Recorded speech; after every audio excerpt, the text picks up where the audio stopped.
Hi everyone, it's Jack back with another video. Today I'm going to be doing a video on Palantir. Stock has had a really rough go of it this year. A lot of previous bulls have turned, its stock has absolutely plummeted. This is one of the first times I've seen a major respected institution like Bank of America have an analyst switch back to a buy for 6 months or so on Palantir. And it's a rather bullish thesis that they believe that there's going to be strong demand for AI-based software. The company's strong market position and differentiated software should support annual growth north of 30% a year, with the profits improving over time, and they've added a price target of $13. Now, as I make this video, the stock is around $9.50. Decent growth from here, very strong upside, and a really bullish note that analysts are starting to turn back towards Palantir. So I thought I'd do a stock analysis on this video and see what I think, because I don't tend to pay much attention to analyst opinions, but I just think this is an interesting news point. As I'm recording this video, the stock sits at $9.46.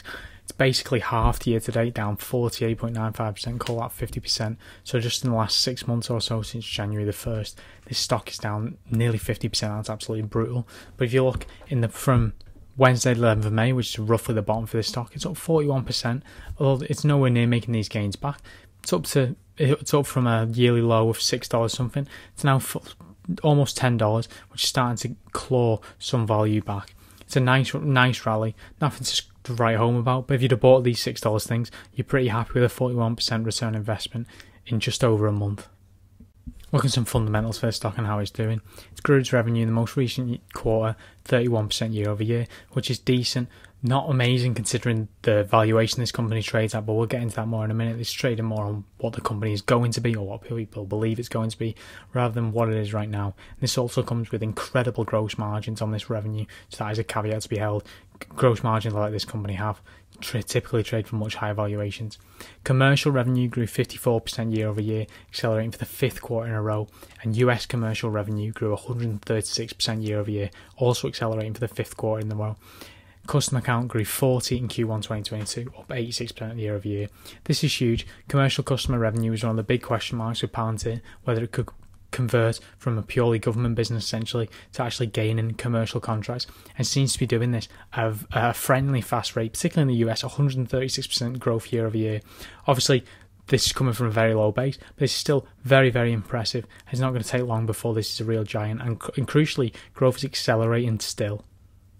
A big reason for this success in the commercial space is just the general total addressable market expansion. They've launched into new business segments. Gotham, which is what they originally started with, has grew leaps and bounds in 2013, adding many product offerings. Foundry has been around since 2017, the initial data platform that has grew again massively, pushing it into new markets, and now Apollo, the continuous deployment suite of features, has also released in 2020 and is continuing to add features. As they continue to do this and innovate, they open themselves up to new customers, new opportunities, and increase spend at the current customers. This is really nice to see. This is a company that is not resting on its laurels whatsoever, and it's continuing to grow its product offering and, more importantly, its addressable market. Here's just two success stories, one from the US Space Force and one from Airbus, both rolling out internally developed software building on top of Palantir Foundry. For Airbus to mitigate supply chain issues, trying to save hundreds of millions of euros annually, and for the Space Force, they built a software factory with 13 operationally accepted applications that have all been built on top of Foundry. These are both very interesting applications for Foundry 1, but crucially, is very sticky when you build on top of a platform, makes it really hard to change. High switching costs is very, very good for a business like Palantir and exactly what they're looking for. But I'll put this in mainly for that top line. This is such big ambitions from Palantir. They believe that what Amazon Web Services was in the last decade, Foundry will be in the next. Now, Amazon Web Services is not a small business. I think it does $60+ billion. I think it's $62 billion in sales in 2021, and it grew of the order of 50% year over year compound annual growth rate during the 2010s. This is serious ambition for this company, and if they believe Palantir can do this, then I don't know how anyone can be behind that if you believe in the management of this company. Government revenue lagged this year.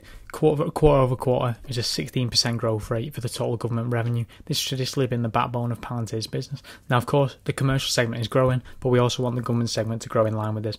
There's a significant deceleration in growth. Hopefully this is temporary. They believe that the US government is driving their long-term growth with 30% US government revenue compound annual growth rate from 2013 to 2021.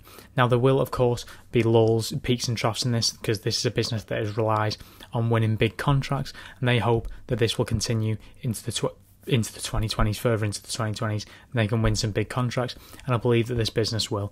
The world is increasingly moving towards cyber warfare and things like that.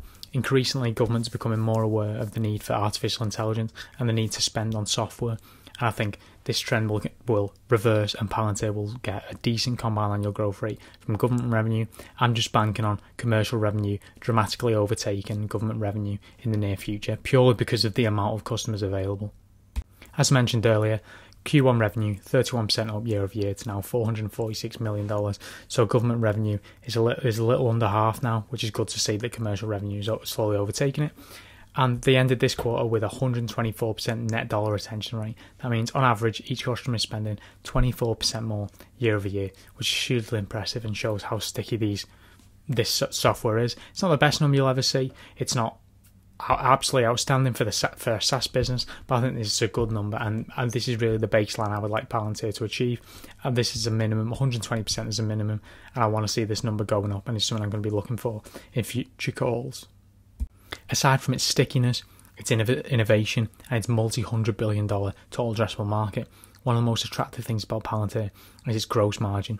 Adjusted gross margin is maintaining above 80% for this entire year. I see this going forward into the future, maintaining around this mark. This is a very, very strong gross margin, and if they continue this stock will continue to trade a very rich premium going forward, and will be a fantastic investment if they can grow the revenue a decent amount, because profits will come in thick and fast. Palantir has forward PE and metrics like that because it's predicted to maintain its profitability and to generate profitability going forward. I don't think this is the best comparison because it's not long-term consistently profitable, so I'm looking at it by price to sales because it's the only consistent measurement we have. It's definitely not cheap on a price to sales ratio. 11 times sales is, while it is definitely cheaper than it was a few months ago, 11 times sales for a company growing at 30% is not cheap. It seems like we've seen a bottom already at the rate of revenue growth, and with the inevitable switch to profitability, this could start to look like a very good buying opportunity in a few years for those with a long-term mindset.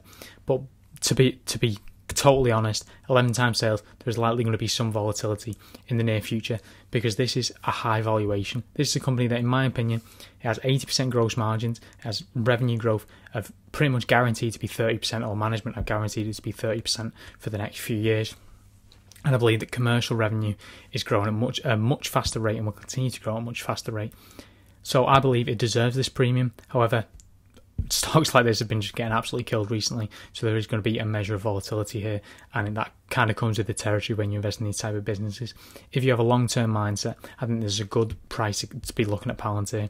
I think that the worst days are behind this company. Growth stocks have kind of bottomed, in my opinion.